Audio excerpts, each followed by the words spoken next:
ሀብት ስጠኝ ንብረት ስጠኝ ስትሉ የትኛውን ሀብት ነው መጀመሪያ መጠየቅ የሚገባኝ ብላችሁ ደግሞ ጠይቁ። አይ ይሄም እኮ ያስፈልገኛል ይሄም ያስፈልገኛል ስትሉ ይሄንን ነገር ለመጠየቅ የሚያስችል ክርስትና ህይወት አላችሁ ወይ? አንድ ጊዜ ከቆረብኩ በኋላ ድጋሚ ኃጢአትን ብሰራስ? ይህ ነገር እንግዲህ ብዙ ሰዎች ወደ ቅዱስ ቁርባን እንዳይቀርቡ ከሚያደርጋቸው ምክንያቶች ውስጥ አንዱና ዋነኛው ይመስለኛል። አሁን የክርስቶስ ስጋና ደም ያልበላ ትውልድ አይደመጥም፣ አይሰማም። ቅዱስ ቁርባን ወስዳችሁ ታሪክን ለማቆም ስትችሉ በስመ አብ ወወልድ ወመንፈስ ቅዱስ አሐዱ አምላክ አሜን። ሰላም ሰላም፣ ውድ ቻናሌ ቤተሰቦች እንደምን አላችሁ? እንደምን እስከ ሰዓት ደረሳችሁ? እግዚአብሔር አምላካችን ከሁላችን ጋር ይሁን። ውድ ቤተሰቦቼ ዛሬም እንደተለመደው አስተማሪ ቁም ነገር አዘል ትምህርቶችን ቪዲዮዎችን ይዤላችሁ ቀርቤያለሁ። አብራችሁን ቆዩ። ለዚህ ቻናል አዲስ የሆናችሁ ቻናሉን ሰብስክራይብ አድርጉ። ቪዲዮውን ስትጀምሩ ላይክ እና ሼር እያደረጋችሁ ጀምሩ። በቀጥታ ወደ ዛሬው መርሃ ግብራችን እንሄዳለን። አንድ ጊዜ ከቆረብኩ በኋላ ድጋሚ ኃጢአትን ብሰራስ? ይህ ነገር እንግዲህ ብዙ ሰዎች ወደ ቅዱስ ቁርባን እንዳይቀርቡ ከሚያደርጋቸው ምክንያቶች ውስጥ አንዱና ዋነኛው ይመስለኛል። እንግዲህ ከዚህ ጋር በተያያዘ አስቀድመን ልንረዳ የሚገባው ነገር ምንድነው? አንድ ሰው ቆራቢም ሆነ አይቁረብም ኃጢአትን በፍጹም ሊያደርግ አይገባም። የመጀመሪያው እሱ መታወቅ ያለበት እሱ ነው። ግን ምንም አይነት ኃጢአትን ሳይሰራ ዝም ብሎ እንደዚህ መኖር ግን አይቻልም። በአንዴ ፐርፌክት መሆን አይቻልም። የሚቆርብ ሰውም ቢሆን ማለት ነው። ወደ ቅዱስ ቁርባን መቅረብ ማለት ቀስ በቀስ ክርስቶስን በመምሰል ህይወት ውስጥ ማደግ ነው። እድገት ውስጥ ደግሞ መውደቅ መነሳት አለ። ስለዚህ አንድ ሰው ከቆረበ በኋላ በቃ በአንዴ ፐርፌክት ይሆናል አይሆንም። እሺ፣ ስለዛ ሊወድቅ ይችላል። በድካም ውስጥ ሊወድቅ ይችላል፣ ሊገባ ይችላል። ግን እዚህ ጋር ግን ታላቅ የምስራች አለ። ቅዱስ ጳውሎስ በዕብራውያን መልእክቱ ምዕራፍ 4 ላይ የሚናገረው ምን ይላል?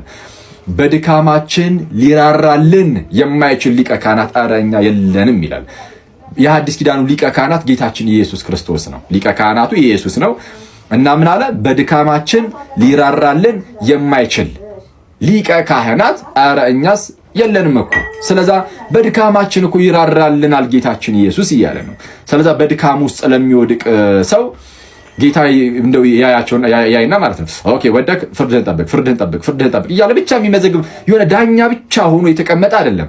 ይልቁንም የሚራራልን ነው። ስለዛ ልክ ስንወድቅ በድካም ውስጥ ስናልፍ አይቶ ይረዳናል እና ተረድቶን ደግሞ የሚራራ ነውና ልጄ ድካም ውስጥ ገባች ብሎ የሚራራልን የሚሳሳልን መነሳታችን የሚናፍቅ እጁን ክንዱን የሚሰድልን ጌታ ነው ያለን። ስለዚህ ከኛ የሚጠበቀው በንስሐ ወደ እርሱ ዞር ማለት ብቻ ነው። ለዛ ነው ቀጠል አድርጎ ቅዱስ ጳውሎስ ምን የሚለው? እንግዲህ ምህረትን እንድንቀበል ይላል። ልክ እንግዲህ ምህረትን እንድንቀበል በሚያስፈልገንም ጊዜ ደግሞ የሚረዳንን የሚያግዘንን ያንን ጸጋ እንድናገኝ ወደ ጸጋው ዙፋን በእምነት እንቅረብ ይላል። ስለዛ በእምነት ሆኖ ሰው በንስሐ ወደ ጌታ የሚቀርብ ከሆነ ወደ እግዚአብሔር የሚመለስ ከሆነ የኃጢአት ማስተሰሪያ የሆነ ጌታችን ኢየሱስ በአብ ዘንድ አለና የኃጢአት ስርየትን ደግሞ ድጋሚ እናገኛለን። እንዲህ ያለ ታላቅ ዕድልን ነው ጌታችን የሰጠን። ስለዚህ ቅዱስ ቁርባን እንቀበላለን። ኃጢአት መስራት በፍጹም የለብንም። ግን ብንሰራ በድካም ውስጥ ብንወድቅ በድካማችን የሚራራልን ጌታ አለን። ጓጉቶ መመለሳችን የሚጠብቅ ጌታ ነው ያለን። ጋይስ ይሄ እንግዲህ ተስፋ ካልሆነ ይሄ ቃል እኔ የትኛው ቃል ተስፋ ሊሆን እንደሚችልም አላውቅም። እንዲህ ያለ ጌታ ካለን እንግዲያውስ ንስሐ ደግሞ እንገባና ተመልሰን እንቆርባለን እያልን እየወደቅን እየተነሳን ልክ መጽሐፍ እንደሚናገረው ጠላቴ ሆይ ደስ አይበልህ በወድቅም እነሳለሁ እያልን እየተነሳን ወደ እግዚአብሔር እየቀረብን ቀስ በቀስ እያደግን ራሱን ወደ ክርስቶስ እናድጋለን፣ እርሱን ወደ መምሰል እናድጋለን ነው።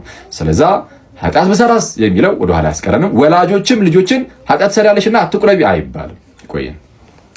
እንግዲህ ውድ ቤተሰቦቼ ወንድማችን አኬ ያነሳው ጥያቄ ወይም ያነሳው ሀሳብ የብዙዎቻችን አሁን በዚህ ዘመን ስለ ቅዱስ ቁርባን ሲነገር የሚወሩ ንግግሮች ናቸው። ብዙ ሰዎች የሚጨነቁበት ጭንቀትም ችግርም ነው ብዬ አስባለሁኝ። ቅዱስ ቁርባን ከተቀበልኩ በኋላ ኃጢአት ቢሰራስ? ቅዱስ ቁርባን ከተቀበልኩ በኋላ ቢወድቅስ? ይህንን በመጽሐፍ ቅዱስ ላይ የቅዱስ ጴጥሮስን ታሪክ ማንሳት እንችላለን። እንደዚሁም ደግሞ ክርስቶስን አሳልፎ የሸጠው በገንዘብ አሳልፎ የሸጠውን ይሁዳንም ማንሳት እንችላለን። አስቆሮታዊ ይሁዳን ማለት ነው። ስለዚህ ቅዱስ ቁርባን ከተቀበሉ በኋላ ነው በኃጢአት የወደቁት። አይታችኋል። ስለዚህ አሁን ያለነው በሐዲስ ኪዳን ነው፣ የምህረት ዘመን ላይ ነው ያለነው። ስለዚህ ኃጢአት እንሰራለን፣ በንስሐ እንነሳለን። ቅዱስ ቁርባን የተቀበለን ንስሐ እየገባን ቅዱስ ቁርባን የተቀበለን ጉዟችንን ወደፊት ነው የምናደርገው። ስለዚህ ከዚህ አይነት ነገር ውስጥ ወደኋላ የሚመልሰን ነገር ሊኖር አይገባም ማለት ነው። ስለዚህ ከቆረብኩ በኋላ ኃጢአት ይሰራለሁ እበድላለሁ ብለን ከቅዱስ ቁርባን በጭራሽ መራቅ የለብንም። ከቤተክርስቲያን ስርዓትና አካሄዶች ውስጥ በጭራሽ በተለይም ከምስጢራት ውስጥ ልንርቅ አይገባም ማለት ነውና በጣም በጥንቃቄ መጓዝ ያለበት ጉዳይ ነው። ብዙ ሰዎች የሚያነሱት ጉዳይ ነው ይሄ። ዛሬ በጣም ብዙ ሰዎች አወቅን ተረዳን የሚሉ ሰዎች ይህንን ነገር እንደ እንትን ሲመለከቱት በቃ ባለን ጊዜ ውስጥ እንዝለል፣ እንጨፍር፣ ከዛ በኋላ የሆነ ሰዓት ላይ ተዘጋጅተን ተመችቶን እንቆርባለን የምንል ሰዎች አለን። መቼ እንደምንሞት መቼ እናውቃለን?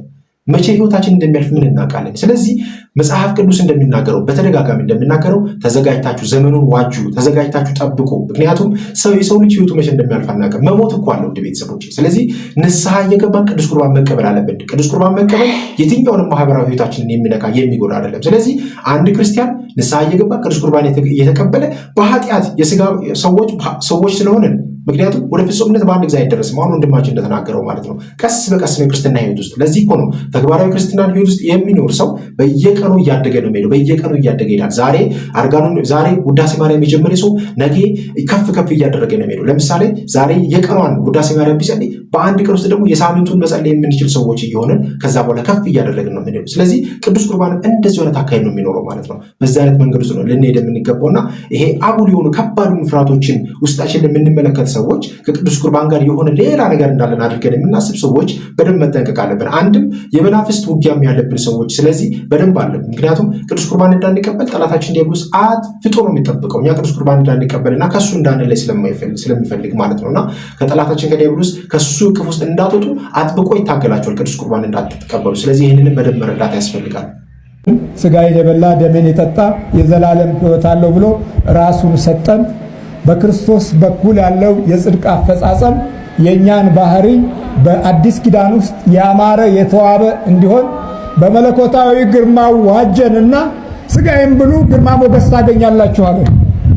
አሁን የክርስቶስ ስጋና ደም ያልበላ ትውልድ አይደመጥም፣ አይሰማም። ቅዱስ ቁርባን ወስዳችሁ ታሪክን ለማቆም ስትችሉ አሁን ቅዱስ ቁርባን ለሰባት ነገር ይጠቅመናል። አንደኛው ትውልድን ለመባረክ ትውልዴን ባርክልን ብላችሁ ስጋው ደሙ ስትወስዱ ትውልዱ ይባረካል። ሁለተኛው ለሀገርን አቁምልን ከጠላት ጠብቅ ብለን ቅዱስ ቁርባን ስንወስድ እግዚአብሔር ለሀገሪቱ ኃላፊ ይሆናል።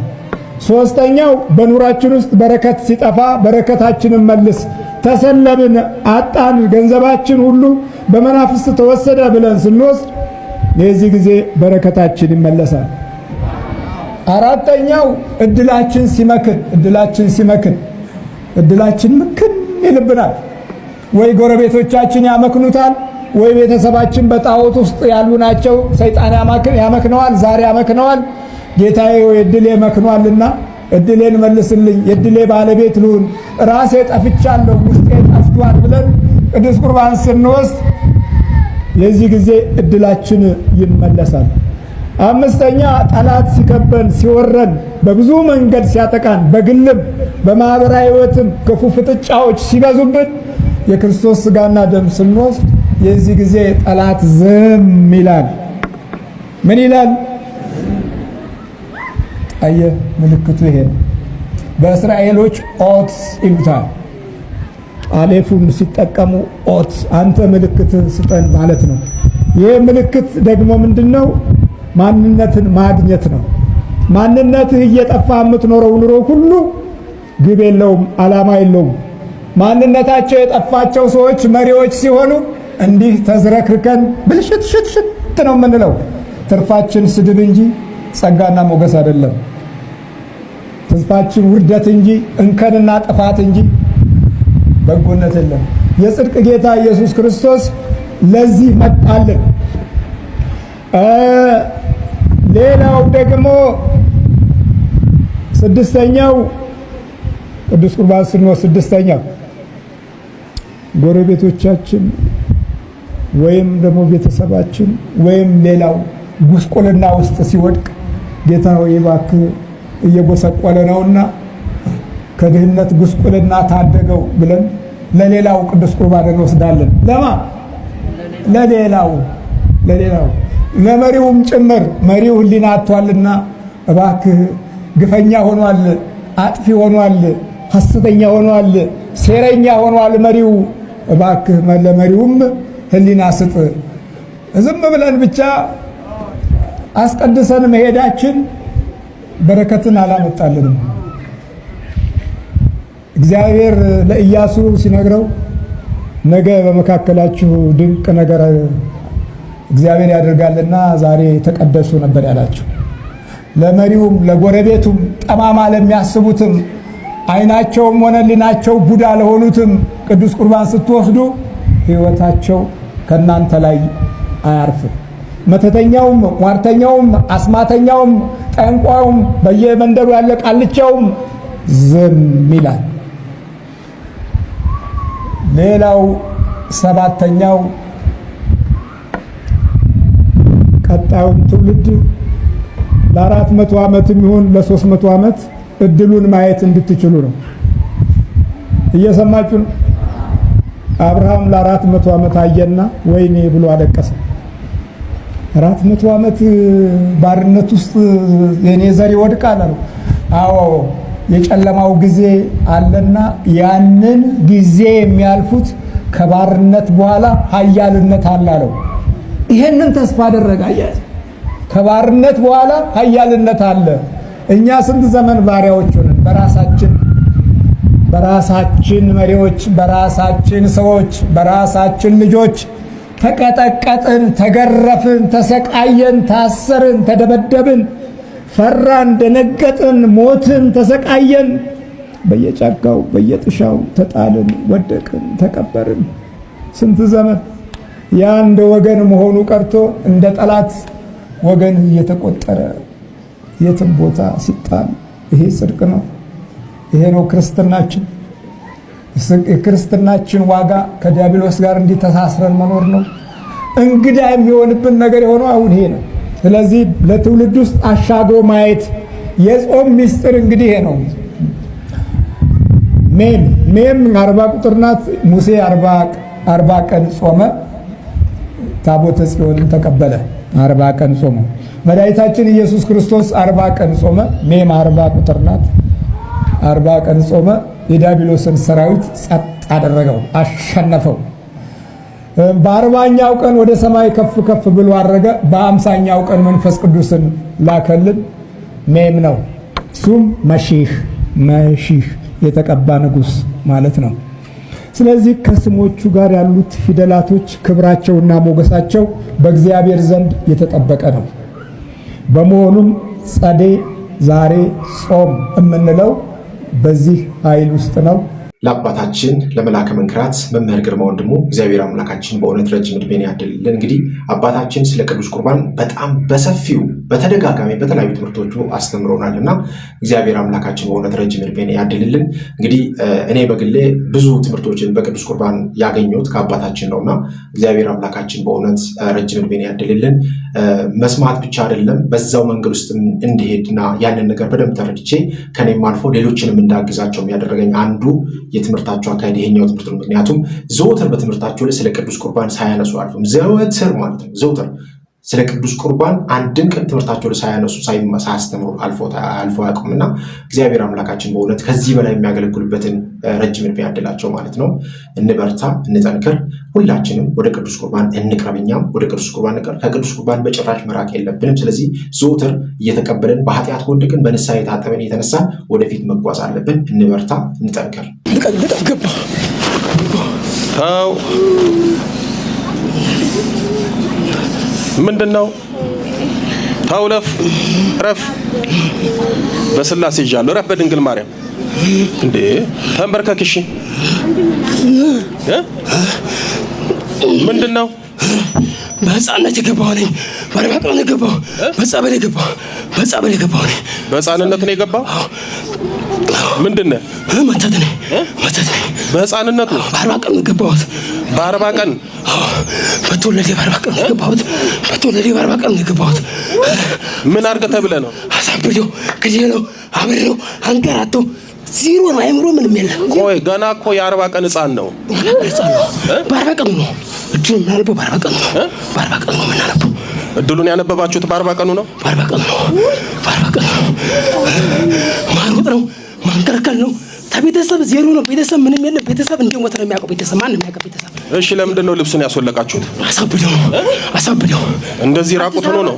አዲስ አበባ ተገባ 8 ዓመት ከምናምን ሞላው። አንድ ብር ጊዜ የለም። አንድ ብር ልጁን እብድ ብላት መስሎት በቁም እብድ እሺ በቃ በቁሙ ሙት ነው የሚያስመስለው። በቁሙ ሙት ጨርቁን እንደዚህ ጥሎ ራቁቱን እብድ ሆኖ እንዲቀር ነው። ራቁቱን አዲስ አበባ ያስገባ ነው ግን አውቃለሁ። አዲስ አበባ ገብቶ በቃ ራቁቱን ነው የገባው። ራቁቱን ነው ራቁቱን ወይ ጉድ! በ40 ቀን ምንም የማያቀጻለች 40 ቀን ገባ። እድል አንብበው እድል ወስደው አነበብን፣ ግጥም አድርገን እድሉን አነበብን። በቃ መቸብቸብ ነው መቸብቸብ፣ እድሉ መቸብቸብ። ትናንት ሸኝተህ ትናንትና በቃ በ40 ቀን አነበብን ገባን። በቃ መቸብቸብ ነው። እኛ መጽሐፍ ብቻ ነው በቃ ዜሮ ነው። አንድ አይምሮ ምንም አይምሮ አይሰራም። ሙት ነው በቃ ሙት። ሰው እንደዚህ ታዩ ራሱ ጓደኞች አብረውለት ጓደኞች ራሱ በቃ ይሸሻል። መንገድ ለቆ ነው የሚሄደው። ማንም መጨረሻ ለኛ ሸምና ሲዘዋለን በቃ የለም። አንድ ቀን ራሱን አያውቅም። አንድ ቀን እንኳን ለአንድ ሰከንድ ራሱን አያውቅም። በቃ እኛ ነን መቶ እናንቀሳቀሰው እኛ ነን እስካሁን ድረስ። ወይ ጉድ! እሺ ተዘጋጁ። በስላሴ ስም በልጥራ። በስላሴ ስም በኃያሉ በመድኃኒዓለም ስም ሴት አይነጥላለሁ። በእናቱ ሴት አይነጥላለሽ? አዎ ከእናቴ መጣዋለሁ። ከእናቴ መጣሽ? ነይ እስኪ ምንድነው የምታረጊው? እኔ ስጋ ለበስ ነኝ። እገናኘዋለሁ ሌሊት እየመጣሽ ትገናኘዋለሽ? እገናኘዋለሁ። በምንድነው የምትመሰዩ? በቃ የሆነ በቃ ሙት አስመስዬ ሙት መስዬ ነው የምገናኘው። ሙት መስዬ ስንት ጊዜ ነው ከሱ ጋር እንዲህ ስታረጊው? አብሬ ተወለድኩት። አብሬ ስንት አመቱ ነው ልጁ? 28 አመት ሙሉ አብረሽ? 28 አመቱ ነው። አንድ ነገር የለውም። አንዲት ነገር በቃ ዜሮ ነው። እንዲያገባም አትፈልጊም? እንዲያገባ አልፈልግም። አልፈልግም። ሚስት ሆነሽ ተቀምጠሻል? አብሬ እንቀምጠው ማብረር ነው በቃ ማብረር በሰኩንድ ወንድ ካሰበ በቃ አብረው ነው ማብረር ነው በቃ መሄድ ነው ማብረር ነው በቃ። ይገርምና እሺ ተዘጋጅ። አንቺን በስላሴ ስም ተዘጋጅ። በስላሴ ስም በመድኃኒዓለም ስም በወላዲተ አምላክ ስም በቅዱስ ሚካኤል ስም በቅዱስ ገብርኤል ስም በቅዱስ ሩፋኤል ስም በቅዱስ ኡራኤል ስም በመጥምቁ ዮሐንስ ስም በሰማዕቱ በቅዱስ መርቆሬዎስ ስም በ40 ቀን በእድሉ የገባው መተት እድሉ እኮ እሱ ነው የምበላበት እድል እኮ ነው። እድሌ ነው የራሱ እድል እኮ የእሱ አይደለም። እኛ ነን የምንጠቀመው እስካሁን። እግዚአብሔር የሰጠው እኮ ለሱ እኛ ነን የምንጠቀመው እስካሁን። ለሱ ቢሰጠውም እኛ ነን የምንጠቀምበት እስካሁን። ከዚህ በኋላ ደግሞ እሱ ነው የሚጠቀመው እድሉ። የእድል መተት ሴት አይነጠላ ከደሙ ከሰውነቱ ለቀን ወጥተናል። በስላሴ ስም ለዘላለም በሲኦል ታስረናል። የዘጋነውን እድሎቹን በድንግል ማርያም ስም ከፍተናል። የመጨረሻችን ነው። በል7 የጮህ እናውጣ አንድ ላይ ቶሎ በል። ለመምህራችን ለአባታችን ለቄሲስ ሄኖክ ወልደ ማርያም እግዚአብሔር አምላካችን በእውነት ረጅም ዕድሜን ያድልልን። እንግዲህ አባታችን ብዙ አገልግሎቶችን እያገለገሉን ይገኛሉ። ብዙ አይነት ትምህርቶችን እያጋሩን ይገኛሉ። ወደ ዩቲዩብ ቻናላቸውን በመሄድ የዩቲዩብ ቻናላቸውን ቤተሰብ በመሆን ትምህርቶችን መከታተልን ማየት በጣም ያስፈልጋል እና እንግዲህ ዘመኑ በጣም ከባድ ዘመን ላይ እንገኛለን። የዲያብሎስ የመናፍስቱ ውጊያ በጣም ከብዶ ብዙ አይነት ፈተናዎችን እያደረሰብን ይገኛልና እግዚአብሔር አምላካችን በእውነት ሁላችንንም ያግዘን። ምኩራብ ተብሎ የሚጠራው ሳምንት ነው። ይሄ ሳምንት የማንጻት ሳምንት ነው የሚባለው፣ ወይም ቤተ መቅደስን ያነጻበት ሳምንት ነው። በዚህ ቤተ መቅደስን በማንጻት ሳምንት 3 ነገሮችን ያደረገው ኢየሱስ ክርስቶስ። አንደኛው አይሁድን የገሰጸበት ሳምንት ነው። ሊቃነ ካህናትን ለመጀመሪያ ጊዜ ከቤተ መቅደስ ተገኝቶ የገሰጸበት ሳምንት ነው። ሁለተኛ ደግሞ በቤተ መቅደስ አዲሱን ስርዓት ያኖር ዘንድ አሮጌውን ስርዓት ያስወገደበት ወቅት ነው። አሮጌው ስርዓት ማለት አሮጌው መስዋዕት ለማለት ነው። ይህ በዮሐንስ ወንጌል ምዕራፍ 2 ከቁጥር 13 ጀምሮ ስንመለከት ለመስዋዕት የሚሆኑ ነገሮችን ነው እንዲወጡ ያደረገው በዚያ በቤተ መቅደስ ተገኝቶና በእርግጥ መባውንም እንዲወጡ አድርጓል። ከዚህ በኋላ መባችሁ መስዋዕታችሁ ሌላ ነው ለማለት አሮጌውን መስዋዕት እንዳስወገደ እንመለከታለን። ሶስተኛው ደግሞ በቤተ መቅደስ የሚገኙ ሁሉ እንዴት ማገልገል እንዳለባቸውና ምን አይነት አገልግሎት በቤተ መቅደስ መሰጠት እንዳለበት ትምህርት የሰጠበት ወቅት ነው። እነዚህ 3ቱ ነገሮች ነው እንግዲህ ዛሬ የምንመለከተው ማለት ነው። ለምንድን ነው ጌታ ወደ ቤተ መቅደስ ገብቶ ወደ ቤተ መቅደስ በገባ ጊዜ ምን ሲያደርጉ አገኛቸው ነው የሚለው? የንግድ ቦታ አድርገውት አገኛቸው ይላል። በቤተ መቅደስ 3 ነገሮች ሲሸጡ አግኝተዋል። ርግቦች፣ በጎች እና በሬዎች ሲሸጡ እንዳገኘ ዮሐንስ ወንጌላዊ ጽፎልናል። እንዲሁም ደግሞ ወርቁን ለብር ብሩን ለወርቅ ወይም ነጩን ወርቅ በቀይ ወርቅ ቀዩን ወርቅ በነጭ ወርቅ ይለዋውጡ የነበሩ ለዋዋጮችም አጋጥመውታል። ይሄ ማለት ምንድነው? መባውም ነበረ፣ መስዋዕቱም ነበረ። እንግዲህ እንደምታውቁት በሬው፣ በጉ እና ርግቡ እዛ መጽሐፍ ቅዱስ ላይ የተጠቀሰውን ብቻ ለማለት ነው። ይሄ መስዋዕት ነው የነበረው።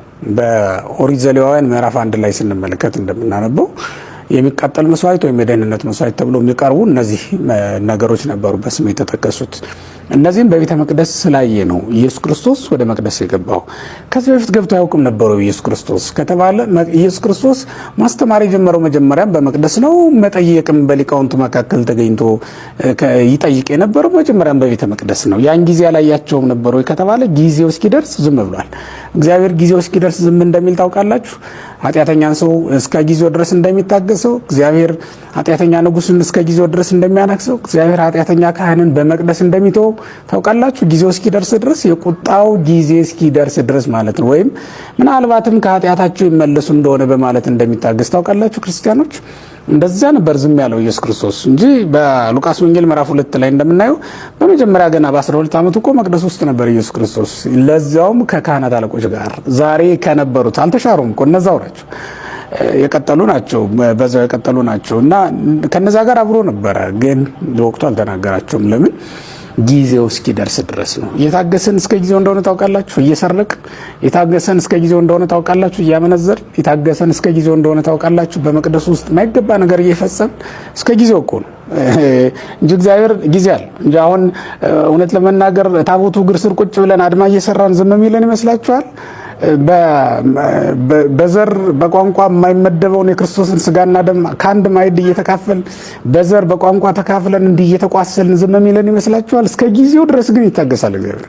እስከ ጊዜው ድረስ ይታገሰናል እግዚአብሔር እንጂ እውነት ለመናገር አሁን በልባችን ያዘልነውን ጣዖታችንን አቁመን እስክንሰግድለት ድረስ አሁን እየሰገድንለት ነው። በእርግጥ እስራኤል ከግብጽ ሲወጡ ጣዖት አዝለው ነው የወጡ በልባቸው። ግን ምንድነው የተደረገው? ታቦቱን ይዞ ሙሴ ከተራራው ሲወርድ በልባቸው የተሸከሙትን ጣዖት አውጥተው ሲሰግዱለት ነው ያገኛቸው። ሌላ ነገር አዲስ ነገር አይደለም። መጀመሪያም በልባቸው የነበረ ነው።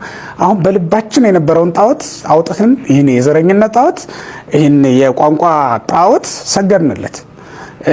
ይህን የሹመት ፍቅራችንን፣ ይህን የገንዘብ ፍቅራችንን እሱን እንደ ጣዖት አቁመን እየሰገድ በደንብ ነው የተንበረከክ ነው። እውነት ለመናገር አሁን ለገንዘብ ያልተንበረከካል፣ አሁን ለሹመት ያልተንበረከካል፣ አሁን ቋንቋው ነገዱ ጣዖት ሆኖ ያልሰገደዋል። ለዚህ ሁሉ እየሰገድ ዝም አለ እግዚአብሔር። ለምን? እስከ ጊዜው ድረስ ነው። እግዚአብሔር ጊዜ ስላለው የሚቆጣበት ጊዜ አለው። ሰዎችን የሚሾምበት የሚሾልምበትም ጊዜ አለው። ሰዎችን ደግሞ የሚያጠፋበትም ደግሞ ጊዜ አለው። ለዚያ ነው ዝም የሚለው እንጂ አሁን እውነት ለመናገር እንደ ናዳብ እና አብዩድ በአንድ ቀን ቢፈርድ ኖሮ እግዚአብሔር ናዳብ አብዩድን በኦሪት ዘሌዋውያን ምዕራፍ 10 ላይ እንደምናነበው አንድ ቀን እሳት ስላጠፉ አይደል እንዴ? የመሰዊያውን እሳት ስላጠፉ አይደል በአንድ ቀን የሚቀስፍ መልአክ የተላከባቸው? እኛ በእውነቱ ስንት እሳት ነው ያጠፋነው? ያላጠፋነው ነገር አለ? የፍቅር እሳትን አጠፍተነዋል። የአገልግሎቱን እሳት አዳፍነነዋል። ይሄ የአባቶቻችን ያያያዙትን የፍቅር እሳት እንደ ድራሹን እኮ ነው ያጠፋነው። አሁን ያላጠፋ ነው። በአንድ ቀን የሚፈርድ ቢሆን ኖሮ እግዚአብሔር ቢፈርድ ኖሮ ባይታገስ ኖሮ ማን ነበር በመቅደስ ገብቶ የሚያገለግለን ዛሬ? ይሄ ከባድ ነው። ይህን ማሰብ ይከብዳል። እና እንዲህ እስኪሆን ድረስ እግዚአብሔር ዝም ብሎ ነው። ያን ጊዜም ዝም አለ። በኋላ ግን ጊዜው ሲደርስ ለዋወጠው። ሀብት ስጠኝ፣ ንብረት ስጠኝ ስትሉ የትኛውን ሀብት ነው መጀመሪያ መጠየቅ የሚገባኝ ብላችሁ ደግሞ ጠይቁ። አይ ይሄም እኮ ያስፈልገኛል፣ ይሄም ያስፈልገኛል ስትሉ ይሄንን ነገር ለመጠየቅ የሚያስችል ክርስትና ሕይወት አላችሁ ወይ? መቅደም የሚገባው ነገርስ ንስሐ መግባት፣ ለእግዚአብሔር ምቹ ሕይወት መኖር፣ ማንነትን ማስተካከል፣ ጸባይን፣ አመልን ሁሉ ነገር ማስተካከልስ የለብንም ወይ? የቱን ነው ዘለን የጠየቅ ነው? ማን ሲኩዌንሱ ቅደም ተከተሉ ምንድን ነበረ? አሬንጅመንቱን እንዴት ነው የምናስተካክለው ብላችሁ ማሰብ አለባችሁ። ስትጠይቁ ያን ነገር ብሎክ የሚያደርጋል። ለምሳሌ ልጅ ስጠኝ ይላሉ ብዙ ሰዎች። ግን ልጅ ስጠኝ ሲሉ መጥተው ይሳሉና በጎን ደግሞ ልጅ ለማግኘት ይሄን ተጠቀሙ የሚል ደግሞ አንዳንድ የሆኑ ሌላ ጥሩ ያልሆኑ ከባህል ከባዕድ አምልኮ ከተለያዩ ነገሮች ጋር ይሄዳሉ። ሳይንስ ውስጥም ገብተው የሰው ዘረመል ወስደው ማህፀናቸው ውስጥ ገብተው ብዙ ነገር ያደርጋሉ። ስጠኝ ከሆነ ስጠኝ ነው፣ እሱን መጠበቅ ነው። አይ እግዚአብሔር እኮ በሌላም ደግሞ ልጅ ይሰጣል ከተባለ ደግሞ ስጠኝ የሚለውን ትተን ወደ ሌላ ነገር ሄደው የተሰጠንን ማሳደግ ነው ያለብን እንጂ እዚህ ጋር ይሄን ስጠኝ ብለን እሱን የሚያፈርስ ነገር ደግሞ ሌላ ቦታ መሄድ በአቋራጭ እንትን ለማለት ባጣ ቆየኝ ነገር ማዘጋጀት ጥሩ አይደለም። ባጣ ቆየኝ ማለት አንድ ሰው ፍቅረኛ ይዛል አንድ ሴት ወይም አንድ ወንድ ያም ሲጠይቃት ቆይ እስቲ ይሄ ጸባይ ያለው አሪፍ ልጅ ነው ለትዳር የሚመች ማንነት አለው ግን ገንዘብ የለውም፣ ይሄ ደግሞ በጣም ሀብታም ነው የምጠይቀውን ነገር ያሟላልኛል ግን ጭንቅላቱ ያለው ኪስ ውስጥ ነው የሚያስበው በኪሱ ነው፣ ምን ይሻላል? ይሄን በጣም ወደዋለሁ፣ ይሄ ደግሞ እንደዚህ ነው፣ ቆይ ይሄን ትንሽ ላጫውተው ሆነ ገንዘብ ወስጄ ወደዚህኛው እመጣለሁ ትልና ይሄን ባጣ ቆየኝ ታደርገዋለች። ቆይ ካጣሁኝ እመጣለሁ አይነት ነገር ከሰጠኝ ሰጠኝ፣ ከሌለኝ ግን በቃ ደህና ሆኜ ከሱ ጋር እኖራለሁ። አንዳንድ ጊዜ ደግሞ ከሱ ጋር የፍቅር ጨዋታ ትጮታለች፣ ከዚህኛው ጋር ደግሞ ምን ትሆናለች? ገንዘብ ጨዋታ ትጮታለች። እና ሁለቱንም የማመቻመች አይነት ህይወት ትኖራች እና ለእግዚአብሔር የሚመች ህይወት ሳንኖር ይሄን ስጠኝ ማለት ከባድ ነው። እሺ ወደ ትዳር እንምጣና በተክሊልም አገባሽ፣ በቁርባን በዓለማዊ በመዘጋጃም አገባሽ፣ በምንም ብቻ ትዳር ላይ ሆናችሁ ልጅ ያጣችሁ ቤተሰቦችን ጠይቅ እስቲ። ለምንድን ነው እግዚአብሔር ልጅ ያልሰጠኝ ብለን ስንጠይቅ የሚመጣልን መልስ አለ። ለምንድን ነው ያልሰጠኝ ብለን ስንጠይቅ ደግሞ የሚመጣልን መልስ አለ። ሁለት አይነት መልስ ነው ያለው። አንደኛ ለምንድን ነው ግን ልጅ የሌለኝ ስትሉ ለምን ልጅ እንደሌላችሁ የምታስቀምጧቸው ቅደም ተከተሎች ሊኖሩ ይገባል አለ። ደግሞ አንደኛ ከራሳችሁ ጸባይ ተነሱ። ሁለተኛ እርግማን አለብኝ ወይ? ግፍ ሰርቻለሁ ወይ? ሶስተኛ እኔ ውስጥ አይነ ጥላ አለ ወይ? አይነ ጥላ እንዳልወልድ የሚከለክል። ከዛ ደግሞ መስተፋቅር አለ ወይ? እኔን የሚወደኝ የነበሩ ሰዎች ከማግባቴ በፊት የነበሩት ወንዶች የዝሙትም የምንም የመስተፋቅር መንፈስ መጥቶ እኔ ጋራ እንዳልወልድ ከልክሎኛል ወይ? ሾተል አለብኝ ወይ? መጠየቅ ነው። አዎ አለብኝ ብሎ ለመደምደም መጾም፣ መጸለይ፣ መስገድ ያስፈልጋል። የመናፍስቱን ሴራ በደንብ ማወቅ ያስፈልጋል። ይሄ የመጀመሪያው ጥያቄ ነው። ከዛ ደግሞ ባለቤቴስ ማን ነው? በማን ቤተሰብ ነው ያደገው? ቤተሰቦቹ ምን አይነት ሰዎች ናቸው? ከዛ በኋላ ደግሞ ጸባዩ ምንድን ነው? እሱስ የሰራው ግፍ አለ ወይ? ምክንያቱም ድንግል ማርያም አይደለሽም፣ ብቻሽን አትጸንሺ፣ ዘር ከሱ ተቀብለሽ ነው የምትጸንሺው። ስለዚህ ዘሩን ቢመጣም እንኳን እንዲመክን የሚያደርግ ሾተልም ሊኖር ይችላል። እሱም ጋር ደግሞ ዘሩ የወንድ መካን ማለት መቼም ዘሩ ወደ ሴት ማህፀን መድረስ ያልቻለ ወንድ ማለት ነው፣ ኃይል ያጣ ወንድ ማለት ነው። ስለዚህ እርግማን አይደለም ማለት ኃጢአት አይደለም፣ ግን ሳያውቀው በሰው አዝኖበት ወይ ደግሞ ተረግሞ ወይ ደግሞ አይነ ጥላውም ዘግታበት ክላንቺ እንዳሰብሽው እሱም ሆኖ ሊሆን ይችላል። አንዳንድ ሰዎች በጣም በሚያሳዝን መልኩ የቅርብ ጓደኞቻቸው ልጅ እንዳያገኙ ይከለክላሉ። በተጋቡ በአመታቸው በሁለት ዓመታቸው በልጅ ምክንያት የሚፋቱ አሉ። በፍቅር ምክንያት የሚፋቱ የገዛ ሚዜዎቻቸው መተት የሚያደርጉባቸው የገዛ ጓደኞቻቸው እህት፣ ወንድም ይሄ ሁሉ ነገር አድርገውባቸው የሚፋቱ ብዙ ሰዎች አሉ። መጠየቅ ለምንድን ነው ልጅ ያጣሁት? ከዛ በኋላ ነው እንዴት ልጅ ትከለክለኛለህ ለማለት ቀና ማለት የምንችለው። እሱንም ደግሞ እግዚአብሔር ከከለከለ ነው። እግዚአብሔር እባክህን ልጅ ስጠኝ ስትሉት ሁለት ነገር አለ። አንደኛ የሚሰጥበት መንገድ፣ ሁለተኛ ነገር ደግሞ ከሰጠን በኋላ እኛ ትክክለኛ እናት ወይም አባት ነን ወይ ነው። ልጁን ማሳደግ የሚችል ማንነት አለን ወይ? እግዚአብሔር ሲሰጥ ስጠኝ ስትሉት ሲሰጥ ለምን እንደከለከላችሁ እየነገረ ነው የሚሰጠው። ለምን እንደከለከለ ለምሳሌ አንቺን ልጅ ይከለክልሽና ለባልሽ ንጹህ ፍቅር እንድትሰጪው አድርጎ ልክ እንደ አብርሃምና እንደ ሳራ ለባልሽ ጥሩ ሚስት፣ ጥሩ የቤት እመቤት፣ እሱም ላንቺ ጥሩ ባል፣ ጥሩ አባወራ ሆኖ በፍቅር ኖራችሁ በጾም በጸሎት በስግደት በቅድስና ሕይወት ኖራችሁ ትዕግስታችሁን ለሰዎች እንደ ምሳሌ አድርጎ አሳይቶ ልጅ ይሰጣል። አንዳንዴ ደግሞ ዓለማዊ ሆናችሁ በአንደታችሁ ዓለማዊ ሆኖ ግን የሚጸልዩላችሁ እናትና አባት ይኖራሉ። እናትና አባት የቤተሰቦቻችሁና ስለነሱ ሲል አጋብቶ ስለነሱ ሲል አኑሯችሁ ግን ልጅ እንዳይሰጣችሁ ልጅ ከሰጣችሁ በኋላ እንደገና ደግሞ በዛው በኃጢአት የምትጨማለቁ ከሆናችሁ ምን ያደርጋል? ለልጅ ብላችሁ እንድትጸልዩ የእነሱን ጸሎት ይሰማና ግን ጸሎታቸውን የሚሰማው በተዘዋዋሪ መንገድ ነው። የቤተሰቦቻችሁን ጸሎት የሚሰማበት መንገድ ይለያል። እግዚአብሔር እንድትተጉ እንድትጸልዩ ወደ እነሱ መነኩሴት እናት ካለቻችሁ መነኩሴ አባት ካላችሁ ወይም ደግሞ የሚጸልዩላችሁ አገልጋይ ቤተሰብ ካላችሁ ወደ እነሱ እንድትቀርቡና እንደው ልጅ እኮ እምቢ አለኝ ብላችሁ እንድትጠይቋችሁ ያደርግና እስቲ ጸልይ፣ እስቲ ቁረቢ፣ እስቲ ጸበል ተጠመቂ ብለው እንዲመክሯችሁ ያደርጋል። ከዛ በዛ በልጅ ምክንያት ወደ መንፈሳዊ ሕይወት እንድትመጡና እንድትተጉ አድርጎ ልጅ ይሰጣችኋል። ከዛ ያንን ልጅ ትወዱታላችሁ፣ ታከብሩታላችሁ። ዲቃላም አትሉትም፣ በድሉም አትሉትም። ወይም ደግሞ ይሄ ዝም ብሎ ስሜታችሁን ስታረኩ የተወለደ ልጅ እንደሆነ አድርጋችሁ የምታስቡበት መንገድም አይኖርም። ለስሜታችሁ ብላችሁ ስትተኙ የሚወለዱ ልጆች አሉ። ድንገቴ ማለት ይህ ከፕሮግራም ውጭ የተወለደ ምናምን ደንቃራ አይነት ነገር ብላችሁ የምትሏቸው አይነት ነገር አለ። ይሄ ምንድነው?